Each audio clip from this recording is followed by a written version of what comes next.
Hello everyone, welcome back to my YouTube channel. This is Narendra Yadav. Today I am going to teach you very important lesson. If you came to watch my video first time, then please subscribe my YouTube channel and hit the bell icon.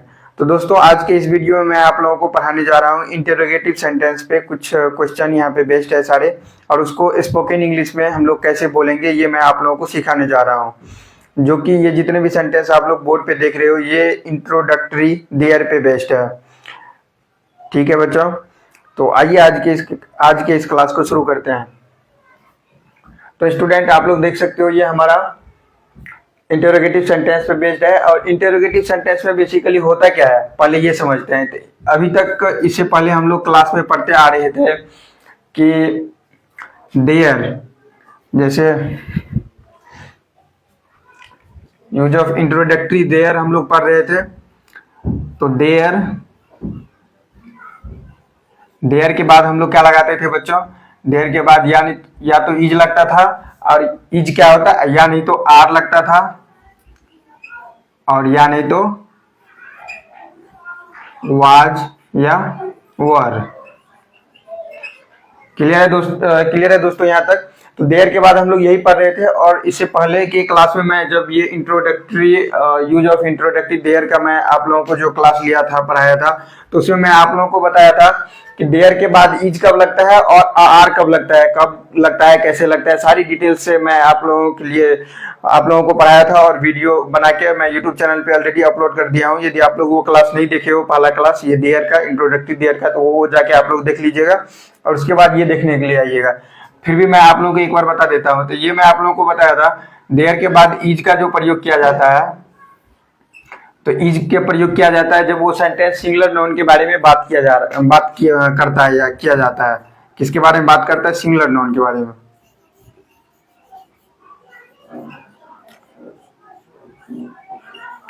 Singular noun के बारे में बात करता है तो हम लोग वहां पे इज का प्रयोग करते हैं और सेंटेंस के अकॉर्डिंग, और आर का प्रयोग हम लोग कब करते हैं? जब प्लूरल नाउन के बारे में बात किया जाता है। प्लूरल नाउन,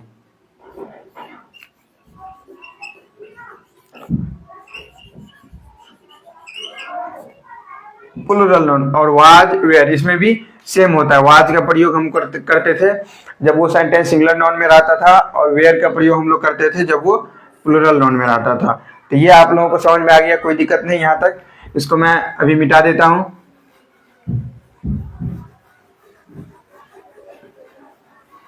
और हम लोग चलते हैं आज के पहले क्वेश्चन पे। तो हमारा पहला क्वेश्चन है क्या पानी है? इस टाइप के जितने भी सेंटेंस होता है बच्चों उसमें देयर का प्रयोग किया जाता है। ओके, तो ये इसमें देयर का प्रयोग किया जाता है दोस्तों। तो जैसे ये क्या पानी है, तो ये सेंटेंस यहाँ पे क्या लगा हुआ है, इसको आप लोग दो तरीके से पहचान सकते हो कि ये इंटरोगेटिव सेंटेंस कैसे है। तो इंटरोगेटिव सेंटेंस को पहचानने का क्या तरीका है बच्चों? वो सेंटेंस के लास्ट में साइन ऑफ इंटरोगेशन का चिन्ह लगा रहेगा, और वो जो सेंटेंस स्टार्ट होगा कोई भी सेंटेंस, तो वो क्या, कैसे, वो मतलब प्रश्नवाचक चिन्ह वाले प्रश्न क्वेश्चन करेगा। वो सेंटेंस कुछ क्वेश्चन करेगा सामने वाले से। तो जब कोई भी सेंटेंस क्वेश्चन करते रहता है या कोई भी चीज पूछना चाहता है विद क्यूरियोसिटी, तो आप लोग समझ सकते हो इस टाइप के सेंटेंस में। तो पहला हमारा सेंटेंस है क्या पानी है। यदि ये सेंटेंस ऐसे रहता सिर्फ पानी है, तो ये नॉर्मल सेंटेंस हो गया, और उसमें क्या लगा दिया तो इंटरोगेटिव। तक क्या पानी है रहता, तो इसको हम लोग कैसे बनाते बच्चों? पानी है रहता तो हम लोग इसको बोलते देयर इज वाटर। ओके, तो देयर इज वाटर, तो हम लोग इसको बोलते हैं। लेकिन ये इंटरोगेटिव सेंटेंस है, तो देयर इज, तो देयर के बाद जो हम लोग लगाते थे इज, आर या वाज, वेयर, उसको हम लोग पहले रखना है और उसके बाद देयर लगाना है, फिर अदर वर्ड लगाना है। Is it clear student? So हम लोग इसको कैसे बोलेंगे इंग्लिश में? How we can say in English? क्या पानी है? Is there water, sign of interrogation ये लगाना आप लोग मत भूलिएगा। ये जब ये सेंटेंस में बना दिया और उसके बाद ये सेंटेंस, ये साइन ऑफ इंटरोगेशन लगाना बहुत जरूरी है। तो ये इज देयर वाटर, तो हमेशा इज, आर या वाज, वेयर को हम लोगों को ये जो देयर है बच्चों, ये देयर से क्या करना है, इससे पहले रखना है। Is it clear? And now I am going to talk about our next sentence. तो हमारा अगला सेंटेंस है बच्चों क्या दूध था, क्या दूध था, तो इसको हम लोग स्पोकन इंग्लिश में कैसे बोलेंगे, इसको कैसे हम लोग इंग्लिश में बोलेंगे, क्या दूध था। तो यहाँ पे ये जो था लगा हुआ है, इससे हम लोग को पता चल रहा है कि ये सेंटेंस पास्ट टेंस के बारे में बात किया जा रहा है। तो इसमें हम लोग वाज लगाएंगे, और सिंगुलर नाउन के बारे में बात किया जा रहा है, तो क्या दूध था, तो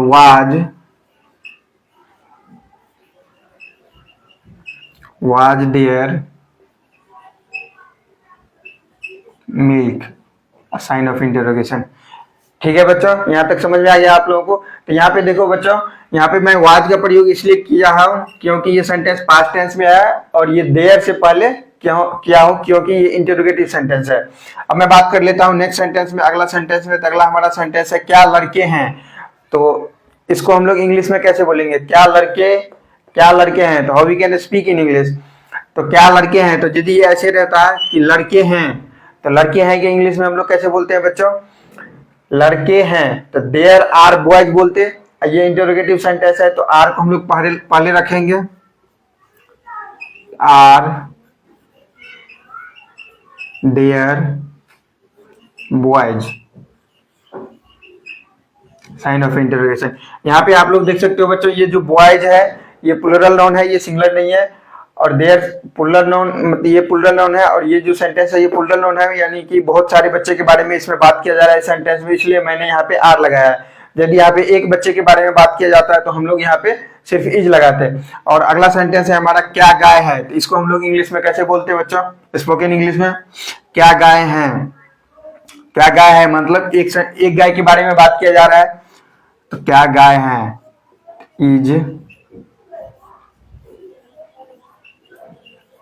इज देयर काउ,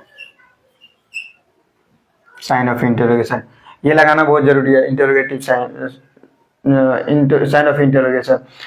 तो इज देयर काउ, इसका मतलब हो गया क्या गाय है, इज देयर काउ। और अब हमारा अगला सेंटेंस है, अब हम लोग बात करने जा रहे हैं अगले सेंटेंस के बारे में। अगला हमारा सेंटेंस है क्या वहां गाय हैं।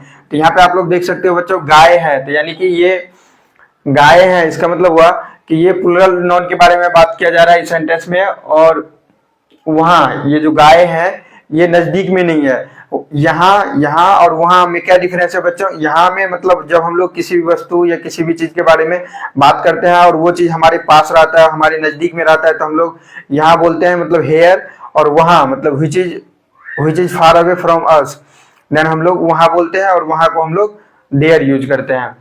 तो वहां क्या वहां गए हैं, तो ये प्लूरल में है, तो हम लोग क्या लगाएंगे बच्चों,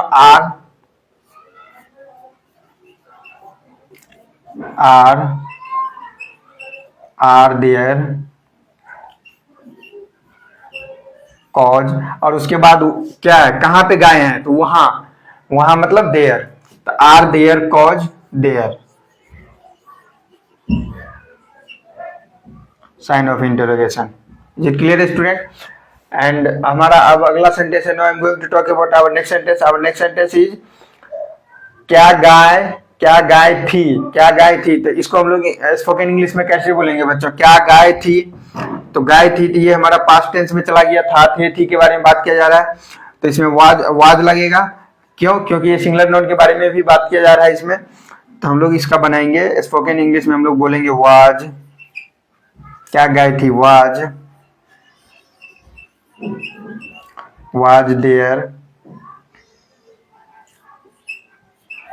देयर काउ।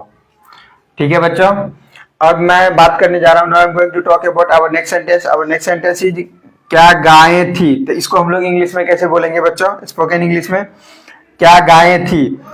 तो आप लोग यहाँ पे देख सकते हो, ये जो गाय है ये प्लूरल नाउन के बारे में बात किया जा रहा है, यानी कि बहुत सारी गायों के बारे में बात किया जा रहा है, तो ये प्लूरल में चला जाएगा। और था थे थी, तो ये जिससे हम लोग को पता चल रहा है कि ये सेंटेंस पास्ट टेंस में है, तो हम लोग वर लगाएंगे, वर देयर, और प्लूरल नाउन है कॉज, कॉ का प्लूरल क्या हो जाएगा बच्चों, कॉज। अब नेक्स्ट सेंटेंस के बारे में बात कर लेते हैं। Now I'm going to talk about next sentence। हमारा नेक्स्ट सेंटेंस है बच्चों पानी है। तो इसको कैसे बोलेंगे बच्चों, पानी है। तो ये इंटरोगेटिव सेंटेंस नहीं है, ये नॉर्मल सेंटेंस है, असर्टिव सेंटेंस है। तो क्या अब पानी है, तो क्या हम लोग इसको इंग्लिश में बोलेंगे, there is there is water. अब हमारा नेक्स्ट सेंटेंस है बच्चों, क्या पानी है। तो आप लोग यहाँ पे देख सकते हो ये सेंटेंस अगेन ये इंटरोगेटिव सेंटेंस में चला गया, बिकॉज यहाँ पे ये साइन ऑफ इंटरोगेशन है और ये क्या कैसे क्वेश्चन वर्ड से ये सेंटेंस स्टार्ट हो रहा है। तो क्या पानी है, तो हम लोग इज को पहले रखेंगे, इज देयर वाटर, और साइन ऑफ इंटरोगेशन ये हमेशा यहाँ पे लगाना जरूरी है, ये भूलना नहीं है आप लोगों को। और अब मैं बात कर लेता हूँ अगले सेंटेंस के बारे में, क्या नमक है। तो ये भी सेंटेंस जो है ये इंटरोगेटिव सेंटेंस है, बिकॉज ये साइन ऑफ इंटरोगेशन यहाँ पे लगाया हुआ है और ये क्वेश्चन वर्ड से सेंटेंस स्टार्ट हो रहा है। तो इंटरोगेटिव सेंटेंस को पहचानने का बेसिकली दो ही तरीका है, कि वो सेंटेंस जो है वो लास्ट में खत्म हो रहा होगा साइन ऑफ इंटरोगेशन से, और वो सेंटेंस जो स्टार्ट हो रहा होगा तो वो क्वेश्चन वर्ड से स्टार्ट हो रहा होगा, जैसे क्या, कैसे, कब, इस टाइप से। तो हम लोग इसको कैसे बनाएंगे बच्चों, इज देयर सॉल्ट। साल्ट में देख सकते हो बच्चों यहाँ पे साल्ट, इसको पढ़ा जाता है सॉल्ट, और इसको जो लिखा जाता है SALT लिखा जाता है, साल्ट मतलब नमक होता है, लेकिन इसका एक्चुअल प्रोनाउंसिएशन होता है, करेक्ट प्रोनाउंसिएशन सॉल्ट। सॉल्ट मतलब इसको आप लोग साल्ट नहीं पढ़ सकते हो, ऐसे इसको पढ़ोगे हिंदी में साल्ट, तो ये गलत हो जाएगा, इसको पढ़ना है सॉल्ट।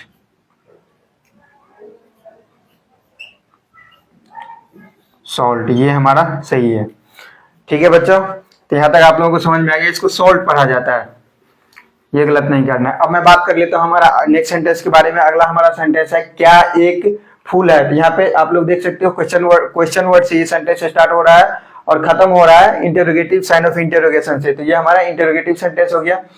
और प्रेजेंट टेंस में आइए, तो क्या एक फूल है,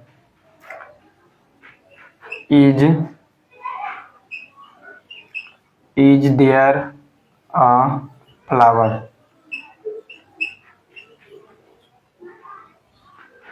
तो क्या एक फूल है, तो इसको हम लोग इंग्लिश में कैसे बोलेंगे बच्चों, स्पोकन में, is there a flower, is there a flower. तो ये प्रेजेंट टेंस में है, इसलिए EJMR का इसमें इज का प्रयोग किया गया है, और देयर से पहले इज का प्रयोग किया गया है क्योंकि ये इंटरोगेटिव सेंटेंस है। अब मैं बात कर लेता हूं हमारे नेक्स्ट सेंटेंस के बारे में। Now I am going to talk about next sentence, that is क्या एक चाकू है। तो इसको हम लोग कैसे बनाएंगे, सबसे पहले हम लोग समझेंगे कि इंटरोगेटिव सेंटेंस में है because of sine and because of question word, और उसके बाद ये प्रेजेंट टेंस में है, तो यहाँ पे इज लगेगा या आर लगेगा। इज कब लगता है बच्चों, सिंगुलर नाउन के बारे में बात किया जाता है तो इज, और आर प्लूरल नाउन के बारे में। तो यहाँ पे तो एक चाकू के बारे में बात किया जा रहा है, तो यहाँ पे इज लगाएंगे हम लोग। तो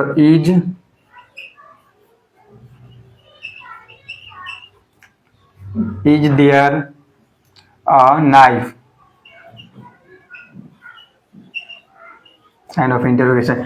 यहाँ पे बच्चों आप लोग देख सकते हो कि यहाँ पे जो मैं लिखा हूं नाइफ लिखा हूं, तो इसका स्पेलिंग क्या है, KNIFE, नाइफ। मतलब इसमें जो ये के है, ये के है क्या बच्चों, ये साइलेंट रहता है। के लिखा तो जाता है लेकिन इसको बोला नहीं जाता है, दैट इज साइलेंट। तो ये के हमारा साइलेंट रहता है। यदि इसको आप ऐसे पढ़ोगे कनाइफ, तो ये हमारा गलत हो जाएगा, तो क्योंकि ये के साइलेंट रहता है, इसको नाइफ पढ़ना है, नाइफ ऐसे पढ़ना है, नाइफ, नाइफ, ये हमारा करेक्ट है। इसको यदि ऐसे पढ़ोगे कनाइफ, क ना इफ, तो ये बच्चों हमारा गलत हो जाएगा, ये एब्सोल्युटली इनकरेक्ट हो जाएगा, रॉन्ग हो जाएगा। तो ये हमारा नाइफ पढ़ा जाता है इसको, बिकॉज ये साइलेंट रहता है, because it is silent word, it is silent word. Clear है स्टूडेंट।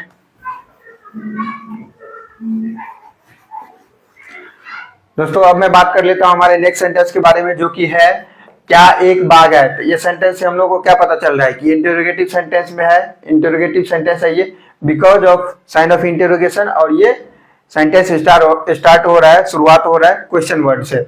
और उसके बाद हम लोग को पता करना है ये प्रेजेंट टेंस में है या पास्ट टेंस में। तो ये ऑफ कोर्स ये प्रेजेंट टेंस में है, और फिर सिंगुलर और दो तीन चीज मुख्यतः हम लोगों को पता करना होता है सेंटेंस को बोलने से और सेंटेंस को समझने से पहले, और उसके बाद हम लोग को इंग्लिश में बोलना होता है। तो क्या एक बाघ है, तो इसको हम लोग स्पोकन इंग्लिश में कैसे बोलेंगे बच्चों, क्या एक बाघ है, तो is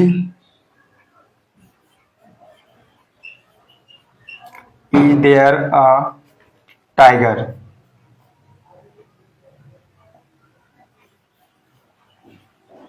sine of interrogation. Clear है स्टूडेंट। एंड अब मैं बात करने लग रहा हूं हमारे नेक्स्ट सेंटेंस के बारे में, जो कि है क्या लड़के हैं। तो ये सेंटेंस इंटरोगेटिव सेंटेंस है और उसके बाद ये प्लूरल नाउन के बारे में बात किया जा रहा है, तो इसमें इज न लगा के हम लोग आर का प्रयोग करेंगे। तो आइए देखते हैं इसे कैसे बनाएंगे। तो क्या लड़के हैं, तो आर देयर बॉयज। बॉय का प्लूरल फॉर्म क्या हो जाएगा बच्चों, boys. Sign of interrogation. Sign of interrogation लगाना आप लोगों को कभी नहीं भूलना है। देखो यहाँ पे आर का प्रयोग मैं इसलिए किया हूँ क्योंकि ये सेंटेंस जो है ये प्लूरल नाउन को दर्शाता है। प्लूरल नाउन के बारे में बात किया जा रहा है because it is talking about many boys, that's why use here are and after then there boys. सही है बच्चों। एंड अब मैं बात कर लेता हूँ हमारे नेक्स्ट सेंटेंस के बारे में, जो कि है क्या दो घोड़े हैं। क्या दो घोड़े हैं, तो इससे पहले हम लोग सबसे पहले समझेंगे कि ये सेंटेंस किस में है। तो ये सेंटेंस हमारा इंटरोगेटिव सेंटेंस में because of question word and because of sine of interrogation. Okay. और इसके बाद ये प्लूरल नाउन के बारे में बात किया जा रहा है, मतलब बहुत सारे घोड़ों के बारे में बात किया जा रहा है। यहाँ पे एक घोड़े के बारे में बात नहीं किया जा रहा है, तो इसीलिए प्लूरल नाउन हो जाएगा, इसलिए हम लोग इसमें आर का लगाएंगे प्रयोग। तो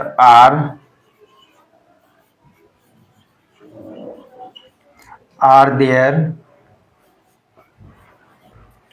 to horses. Horse's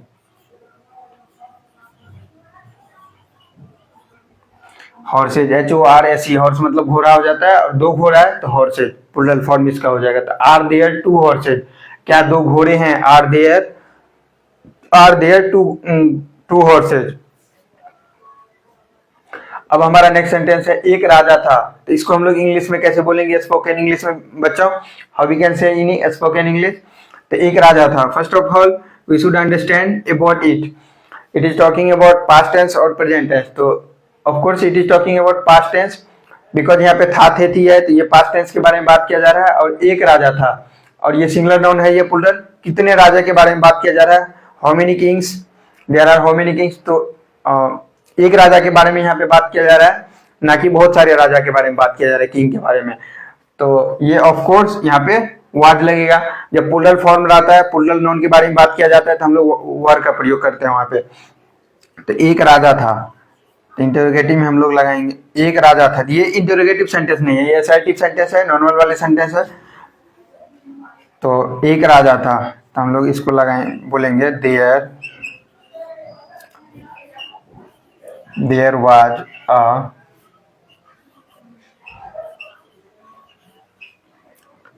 was a king, full stop.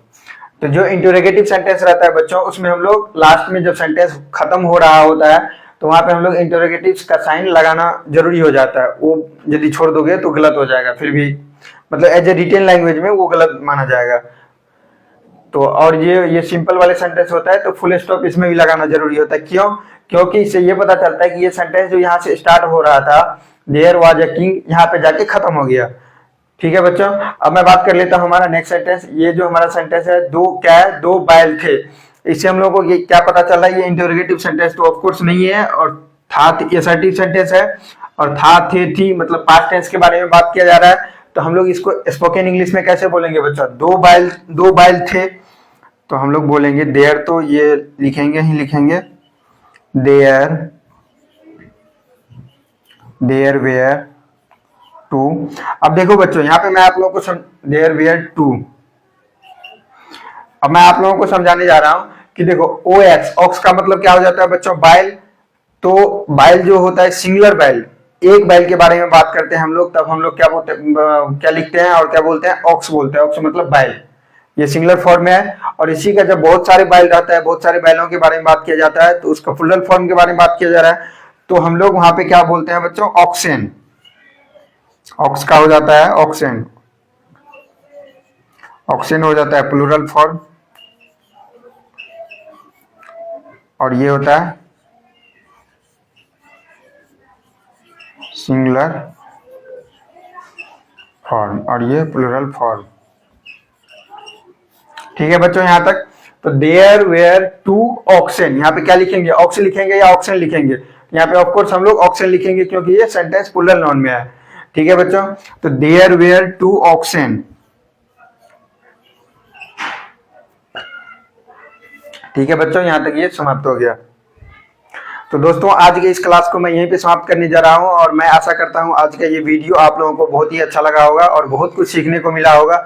यदि आप लोगों को ये लाइफ में कुछ वैल्यू ऐड कर रहा है या कर रहा होगा ये वीडियो देखने के बाद, तो जरूर आप लोग मुझे मोटिवेशन को बढ़ाइएगा और इस वीडियो को जरूर लाइक कर दीजिएगा और वीडियो को शेयर कर दीजिएगा अपने दोस्तों के बीच में। आप अपने फैमिली में जो भी कोई स्पोकन इंग्लिश सीखना चाह रहा है और जिसका इंग्लिश वीक है, बहुत ही कमजोर है, तो उसको शेयर कर दीजिएगा ताकि वो लोग वीडियो को देख के और अपने इंग्लिश को इम्प्रूव कर पाए और अपने जीवन को बेहतर कर पाए। तो जरूर आप लोग वीडियो को लाइक शेयर कर दीजिएगा और चैनल पे यदि नया है तो चैनल को भी सब्सक्राइब कर दीजिएगा और आप लोग टेलीग्राम चैनल पे जरूर जुड़ जाइएगा लेटेस्ट नोटिफिकेशन के लिए, लेटेस्ट अपडेट के लिए, क्योंकि वहाँ पे मैं सारी कुछ शेयर करते रहता हूँ। और आप लोग जरूर मुझे सोशल मीडिया पे भी फॉलो कर लीजिएगा और फेसबुक पेज पे भी फॉलो कर लीजिएगा। और thanks for watching this video, take care, wish you all the best.